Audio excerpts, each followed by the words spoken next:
Hello, good morning, good afternoon, or good evening, wherever you are in the world. Thank you everyone for joining us today, and a very warm welcome to this first webinar sessions of the 2025 International Day Against Harassment and for Inclusion in the World of Work. My name is Claire Morigande. I am the founder and the host of Narratives of Purpose podcast, a co-organizer of this third edition of the International Day Against Harassment and for Inclusion in the World of Work. And I am super excited, delighted to welcome our speakers for this first session. And our session will focus on the impact of workplace harassment on the brain and health. So we have two speakers today. The first one is joining us from Japan. Her name is Dr. Makiko Kuramoto. She specializes in organizational psychology, developmental psychology, and cultural psychology. She is the founder and managing director of Fumi Consulting. She combines extensive product management experience in Japanese and international companies with a strong academic background, and she provides coaching, training, consulting services. She also teaches at Keio University and Aoyama University. I'm so sorry. I guess I mispronounced that, so probably you have to repeat it for us. Of course. And you also have a book. She also has a book, Feedback Mastery. So welcome, Makiko. It's my pleasure to be part of this great initiative. So thank you so much. You're welcome. Really looking forward to have your insight, and especially from Japan. Our second speaker is Dr. Jennifer Fraser, and she is based in Canada, in the West Coast. Jennifer, good morning. So you are an award-winning educator of 20 years. You have a Ph.D. in comparative literature from the University of Toronto, and you are the author of the book, The Bullied Brain, where you lay out the significant physical harm to the brain from normalized bullying practices. Welcome, Jennifer. Thank you so much for having me. Pleasure. So let me start with the first question. We're going to focus obviously on the brain and health, but I want to start with you, Makiko, and ask your perspective from Japan. I also mentioned earlier that you specialize in organizational, developmental, and cultural psychology. And one of the aspects you focus on with your consulting company is mental health. So could you tell us why this aspect is as important as, for example, solving problems on a systemic level or even training people in leadership, which is also what you do? Yeah, thank you, Claire. Sure. When we talk about organizational health, whether it's leadership development or problem solving or culture building, mental health isn't something separate. It's a foundation everything else rests on. And without emotional safety and psychological well-being, even the best business strategies just don't stick. And I've seen it myself again and again everywhere. And when people are stressed or emotionally drained, they stop thinking clearly, they lose creativity, and they pull back from collaboration. And even small changes can feel overwhelming for people. And I remember one time working with these senior managers once, and he wasn't disruptive, but you could feel there was this wall. You could tell something was off. Then later we learned that he'd been dealing alone with serious burnout for a long period of time, like months or years.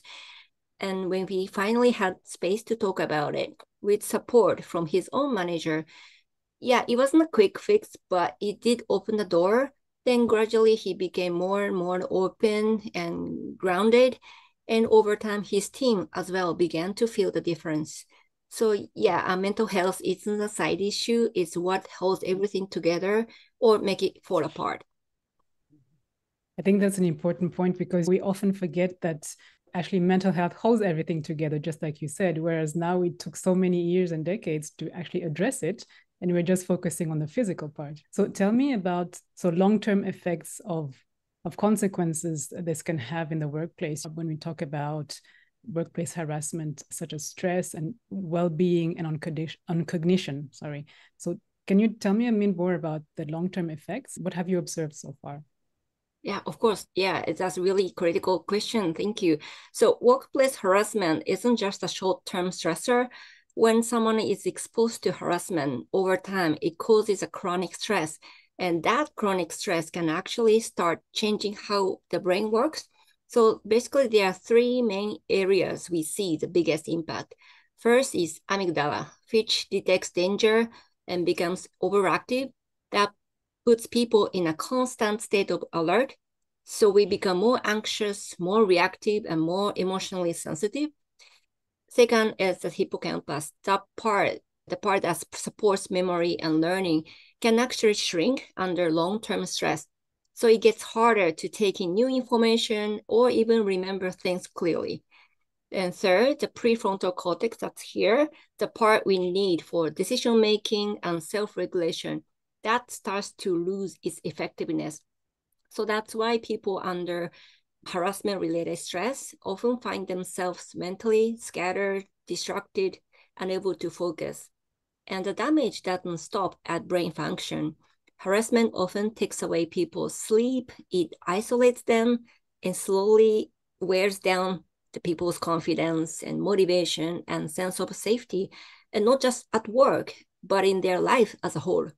So when we talk about the consequences of harassment, again, it's not just about short-term discomfort. It's about long-term harm to how people think, how they work, and how they connect with others. So that's why prevention and support aren't just optional, but they are essential. Yeah, it's really important because sometimes people, as you were saying, feel alone and isolated, and I think this is only happening to me. But these are actually things you can quantify and see, and it's almost, you mentioned something very important. I find is chronic, right? It's like a condition. If you have a chronic condition, say diabetes, right? This is something that's happening for a long-term period, right? And you can't just ignore it. So I think it's really important to stress that. I guess this is where I can make the bridge with you, Jennifer, because Makiko mentioned a few areas of the brain and you're our brain specialist today. So if we dig a bit deeper into these long-term effects and we connect to neuroscience, which is really your specialty, can you tell us what type of harm the brain can endure when we see these normalized bullying practices? And this is something you've already described in your book as well. Yeah, I'll just add to what Makiko was saying to get people to really understand that what happens is when you're being harassed at work or you're being excluded, you're being ignored, you don't feel like you're part of the team, and you start to feel stress. What happens in the brain and body at that moment is you start to activate cortisol on a regular level, not just I need to escape from a predator. Cortisol and adrenaline are going to help me, which is how the whole system was designed, the sympathetic stress system. What's happening is, as Makiko was saying, day in, day out, you get this chronic release of the cortisol. And this is it's a stress hormone that when it's released repeatedly, it's causing damage, physical damage in the brain. It's visible on a brain scan. Most people have no concept that's what's happening. I think if you sat someone down and said to them, the way you're behaving, this aggression that you're showing, this harassment, this anxiety that you have is actually contagious. You're hurting your team. Your team is starting to become very unwell and non-productive. We won't be profitable because they're putting their brain energy and their physical energy into surviving this heavy-duty stress that you're exuding. And as Makiko was talking about, there was a manager, and because he was so unwell, he didn't even know. He was just trying to survive. And that, I think, is one of the key points in all of this, is that the brain's doing its very best job to survive. And so it's releasing cortisol and adrenaline because it thinks you're face to face with a danger from which you must fight it, run away from it, your flight, or you need to freeze like a creature does so you're not seen. The manager sounded like he was in freeze, just absolutely in this kind of walled, blocked area. It's all about safety. So when we have workplaces where we create safety, then we start to create health. We start to create mental health. The body starts to flourish. The brain starts to flourish. And we can put our energy not into survival. We can put our energy into connection, as Makiko was saying, connection and high productivity, problem solving, creativity. Isn't this what we want in all of our workplaces? Of course we do, but we're trapped in this outdated model where people's brains have been wired to believe in the system of command and control, and they think that's the only way to do well, and it's a myth. And what's exciting to me is neuroscience is starting to debunk that myth in a big way, and hence why you're having this incredibly important conference internationally. If we take a step back and try to understand how is it that we have this environment of harassment, of bullying, and so on, what is it from your experience or maybe from your research, what do you think causes companies to easily slide into that complicity, if you will, or even negligence around all these behaviors, whether it's bullying, mobbing, harassment? What do you think we can say is the cause of all of that? That is the subject of my new book, which is coming out in November. So it's called The Gaslit Brain, and it's a prevention book. It's not a how do you heal from trauma. It's a let's prevent the trauma. So the subtitle is Protect Your Brain from the Lies of Bullying, Gaslighting, and Institutional Complicity. So I took a look at organizational culture. Like, how does it happen? Why does it happen? Why do we see this complicity? And it took me a long time. I've been working on that book for years.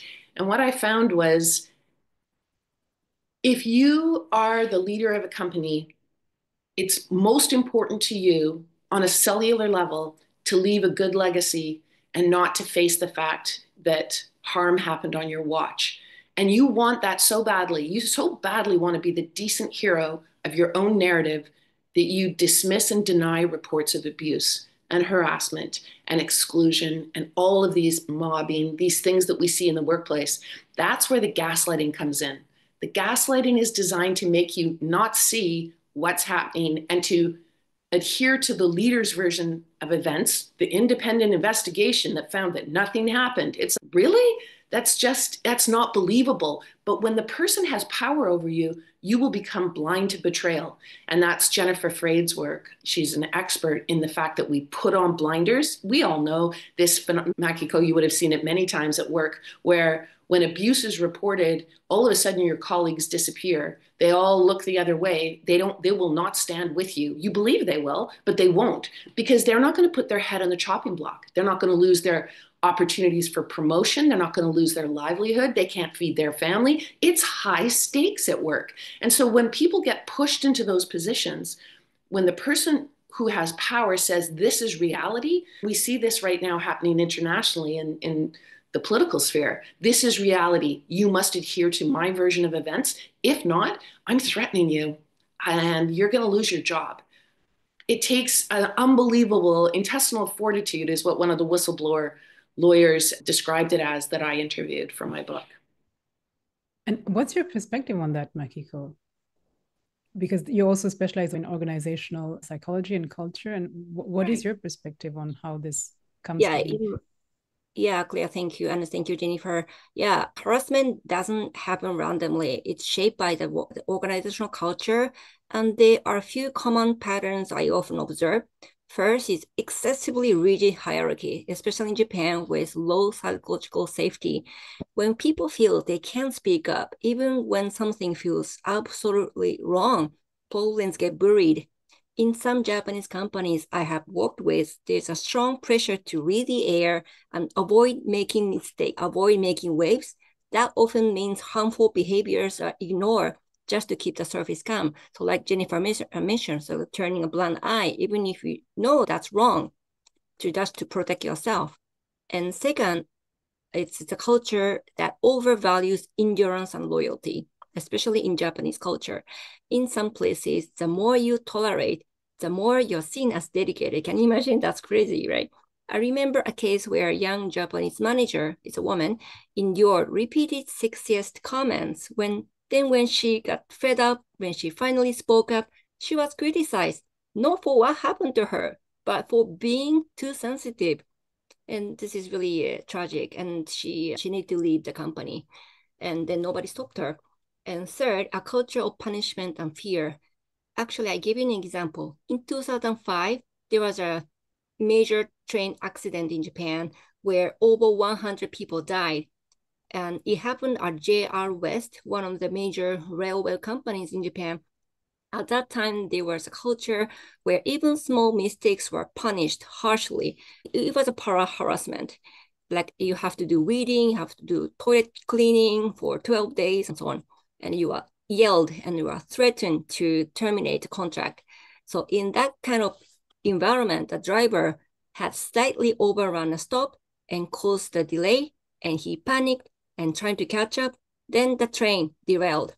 So in that moment, the fear completely overpowered the sense of safety. And finally, a lack of accountability. When there are no clear system to address harassment or when high performers are protected, Despite the bad behaviors, harassment quietly continues. So put this all together, very rigid hierarchy, silence, endurance, fear, lack of accountability. You create a culture where harassment becomes invisible but very real, not because people are nasty or inherently bad, but more because the system rewards silence and punishes honesty. That's my view. Thanks. And thanks for sharing those specific examples from Japan. And I think because in the second part of this conversation, I want to also look at practical solutions of what we can do to prevent, because Jennifer mentioned before, her upcoming book is about also prevention. And for our audience and everyone attending this day, we also want to give them practical insights from your personal expertise. Makiko, what would be maybe a couple of effective tools that you can share with us? So there are two tools I rely on in my work. So one is EQ, emotional intelligence training, and leadership self-awareness. So first, emotional intelligence or EQ. People sometimes think it just means being nice or calm, but that's a misunderstanding. Emotional intelligence is really about being aware of what's happening inside you and around you, especially in moments of tension or stress. It means catching your own emotional reactions before they take over and noticing subtle cues in others as well, like tone of voice, body language, gestures, silence. And it's about sensing what might be going on beneath the surface. But it's not just about reading emotions. I think it's about how you respond to the situation. So emotional intelligence is really a skill you can enhance. It helps you slow down and choose your next move smartly instead of reacting on autopilot. And empathy is a big part of that, I think. And it doesn't mean fixing people or always agreeing. It means being present enough to really listen to, care enough to ask what might be going on for them right now. So when we approach others that way, people around us that way, we can reduce the chance of causing harm. We create space for real connection. Yeah. And second is leadership self-awareness. So leaders really set the emotional tone for the team, right? So without self-awareness from leadership, the leaders can create fear without knowing it. I work with some managers who were shocked to read feedback. So they realized that teams were extremely intimidated by the managers. So they were like, no, I was nice. So you see, they really lacked self-awareness. Then they received a training and they took their fact seriously. And even small shifts in their behaviors made a big difference in trust and openness. For example, they started to take time to really listen to people without interrupting, taking people out for coffee, lunch, sharing information, timely manner, more clearly, carefully, and expressing gratitude right away, which is really important, I think, and making time for team connection. So these small actions in daily basis help their team feel safer, more respected, more willing to speak up. So when we build, in conclusion, emotional intelligence and help leaders grow their self-awareness, we are not just preventing harassment, but we are creating workplaces where people don't have to hide who they are, where they feel safe and respected and truly feel part of the team. Emotional intelligence and leadership training. What would you add to that, Jennifer? So my big, what do we need to do to make change? My first thing would be everybody needs to be a lot more educated on the dark triad, how it works, why it works. They need to know the dark triad playbook, how they pit people against each other, how they use threat and power. They will use their position to cover up Dr. Jekyll, Mr. Hyde type behaviors where they come across as this person with great credibility. So you believe what they say and do because of their position, and you stop seeing their behavior for what it really is. And this is where the gaslighting comes in. I love Makiko's description of you're being abused, you report you're being abused, and you're told that you're too sensitive. That is classic gaslighting. You're being told that your perceptions of the abuse you're suffering are inaccurate. The team doesn't think it's true. Your reality is skewed. The problem lies with you. And in that moment, you get reversal from perpetrators and victims. And that's classic. It's textbook. It's well documented. People at work don't know this. And so I'm a big believer in knowledge is power. It's why I write the books that I do, because I think that the more we know, the more equipped we are to identify quickly the negative, destructive behaviors, the safer we will all be and the more committed we will all be to changing workplace dynamics. Makiko just gave us a brilliant description of the 5 factors that create things like the train crash. It creates the Boeing. We all have been following the case at the organizational crisis at Boeing, where you weren't allowed to say that there were safety issues. Next thing, a plane's gone down from the sky. What? How is that possible? And the tragedy is, one of the Boeing whistleblowers just took his own life. 7 years of a system that doesn't allow you to actually address the heart of the matter. There's so much lying, so much bullying, so much gaslighting. That's where we're putting our energy, and it's not sustainable for a healthy workplace in the future. And I think you both showed like very good examples that make it really tangible, because one could think, okay, my company or in the corporate world is different and this type of world is different. But when you look at these train and airplanes, these are things everybody is used to and knows. We've always all been on a plane at least once, right? And you understand that even in a company like that this type of culture can lead to really fatal accidents in cases, or really things that you probably didn't think of, but all stems from harassment, which is absolutely mind-blowing, I find. So thank you for sharing those 2 examples, which are really tangible. I'd like to conclude and ask you both if there's one thing you want to share with our audience. What would you like them to take away from this conversation? I would like to have people get really excited about learning more about their brains. We're in a society right now that ignores our brains for the most part. That's why I use that idea of bullied brain. We're trained in our societies. And I'm amazed, Makiko, just to hear how similar in many ways Japanese culture in the workplace is to North America, literally down to the phrase too sensitive. That when I began doing this kind of research 12 years ago, that was the trigger for me, where I was like, and I wasn't the person suffering the harassment. It was very vulnerable people suffering the harassment. I reported it, so I took the whistleblower role.